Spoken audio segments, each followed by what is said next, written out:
श्री अखंड विद्यानंद जी महाराज की जय। सद्गुरु मौनी बाबा भगवान की जय। गुरुदेव की बहुत ही रोचक लीलाएं सुने। जब सुदेश शर्मा केवल 8-9 वर्ष की थी, इन्होंने श्री मौनी बाबा जी को एक साधु के रूप में देखा। अज्ञानता बस ये उन्हें पहचान नहीं पाई और सोचने लगी कि पता नहीं यह कैसा बाबा हैं। कुछ समय पश्चात ही इनका एक कीर्तन में जाना हुआ। वहाँ पर फिर मौनी बाबा जी को देखा, परंतु इस बार भी इन्होंने उनके चरण कमल नहीं छुए और वहीं पर उनसे पूछने लगे कि बाबा, आप कौन जाति के हैं? हम लोग तो ब्राह्मण हैं। उन्होंने बड़ी ही मधुर वाणी में मुस्कुरा कर कहा, हम तो धोबी होइले। जिस प्रकार एक धोबी कपड़े को धोकर सारी गंदगी निकालकर कपड़े को शुद्ध कर देता है, उसी तरह श्री गुरुदेव जी ने भी सुदेश बहन के अज्ञानता को दूर करके इनके हृदय को शुद्ध कर दिया। उन्होंने इन्हें एक बार नहीं वरन कई बार हरि भगवान के रूप में दर्शन दिए। जिस तरह ग्रंथों में हरि भगवान अपने भक्तों के घर जाया करते थे, जैसे द्रौपदी देवी भक्त सुदामा जी, विदुर जी, प्रहलाद जी, ध्रुव जी, माता सबरी और अन्य भक्तों के घर भगवान पहुँचे, उसी प्रकार इनके घर इनके प्रभु सद्गुरुदेव जी श्री श्री अनंत विभूषित श्रीमद परमहंस श्री परिव्राजकाचार्य श्री त्यागमूर्ति श्री योगीराज श्री बाल ब्रह्मचारी श्री परमात्मा श्री तत्वमसी श्री प्रज्ञान ब्रह्मष्टमी श्री विद्यानंद जी महाराज श्री मौनी बाबा जी नंगे पांव खुद चलकर आए। उस समय श्री गुरुदेव चरण खड़ाऊं और पूरे वस्त्र भी नहीं पहनते थे। भक्तों के साथ आकर उन्होंने अपनी पूर्ण कृपा बरसाई। कई बार कीर्तन, श्रीमद् भागवत कथा और भजन करवाकर इनके घर, मन और तन को शुद्ध कर दिया। कुछ समय बाद जब सुदेश विवाह के योग्य हो गई, तब इनके पिताजी को इनकी शादी की चिंता हुई। घर की आर्थिक स्थिति अच्छी नहीं थी, परिवार बड़ा था, ये 9 भाई बहन थे। इनके पिताजी इनको लेकर गुरुदेव के पास आए और उनके चरण पकड़कर रोने लगे। कहे, प्रभु, हमारी लाज आपके हाथ में है, हम पर कृपा करो। हम तो कुछ भी करने योग्य नहीं हैं। बाबा, मेरी पुत्री को कोई अच्छा घर और वर दीजिए। प्रभु ने कृपा की और कहा, अरे पंडित, सब कुछ मिल जाई, ठीक हो जाई। श्री गुरुदेव ने सुदेश के पिता और सुदेश को आशीर्वाद दिया। उनकी कृपा से अच्छा वर वीरेंद्र शर्मा और अच्छा घर मिला। पिताजी ने भी परिवार के एक एक करके सभी सुख प्राप्त किए और बिना कष्ट के स्वर्ग सिधार गए।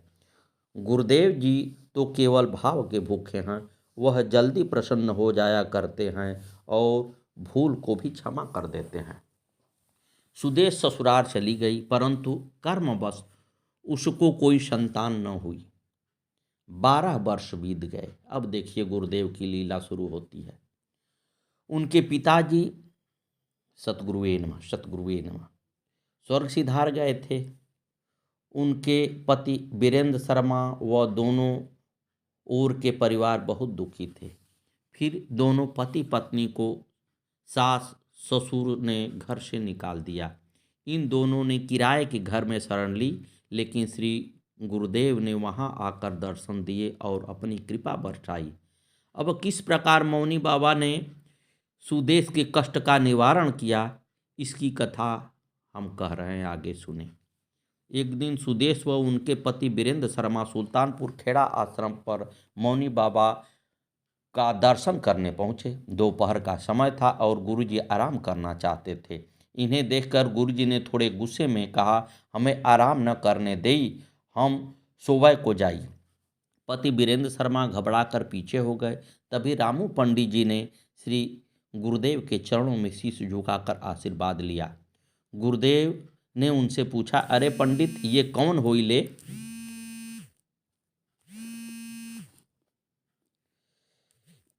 इनके लिए तो रामू पंडित जी स्वयं नारद मुनि के समान थे। रामू पंडित जी ने कहा, ये खेड़ा कॉलोनी से आए हैं और संतान न होने के कारण बहुत दुखी हैं। प्रभु तो बहुत दयालु थे, परंतु बोले, अरे उन्हें यहाँ बुलाई। तब उन्होंने इनके पति को आवाज़ लगवाया कर अपने पास बुलवा लिया और कुटी के सामने एक वृक्ष के नीचे अपने पास बैठा लिया। इनके पति ने श्री गुरुदेव जी के चरण पकड़ लिए। रामू पंडित जी ने कहा, गुरु जी आप इस पर कृपा कर दो, इन्हें संतान दो। गुरु जी बोले, कागज तो चूहा खा गई, अरे कुल फाड़ दे ले। इसके पति हाथ जोड़े मन ही मन गुरु जी से प्रार्थना करते रहे और रामू पंडित जी ने फिर कहा, गुरु जी तो तुम दूसरे कागज बना दो। श्री गुरुदेव को दया आ गई और एकदम से पूछा, दूसरे कागज बना दे ले। रामू पंडित जी ने फिर कहा, हाँ गुरु जी बना दो। फिर क्या था, दयालु प्रभु ने तुरंत अपनी उंगली को कलम बनाकर कहा, ले कागज बना दे ले और ले दस्तखत भी कर दे ले।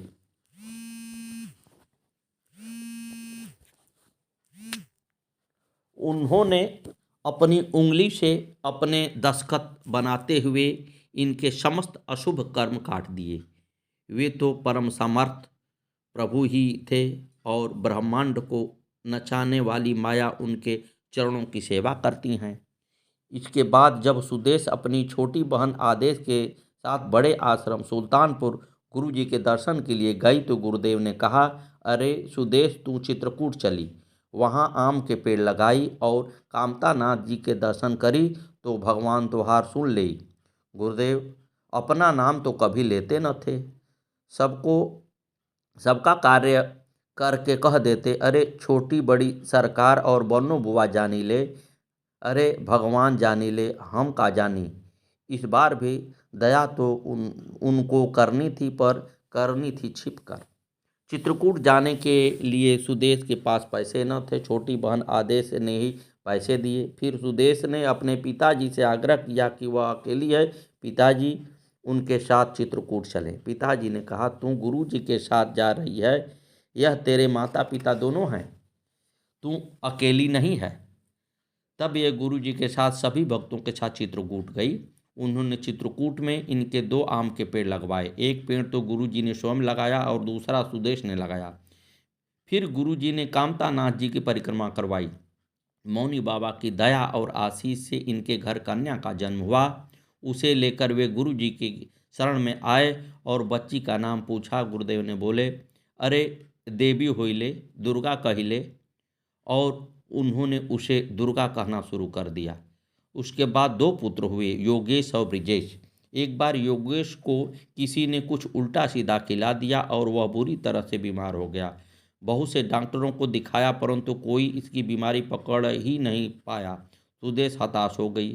तब वह यह मौनी बाबा के शरण में गई और कहा, हे गुरुजी इसको ठीक कर दीजिए, इसका कष्ट मिटा दीजिए। गुरुदेव कभी अपना नाम तो कहते न थे, सो बोले, अरे छोटी बड़ी सरकार और बन्नो बुआ जानी ले, अरे भगवान जानी ले, हम का जानी।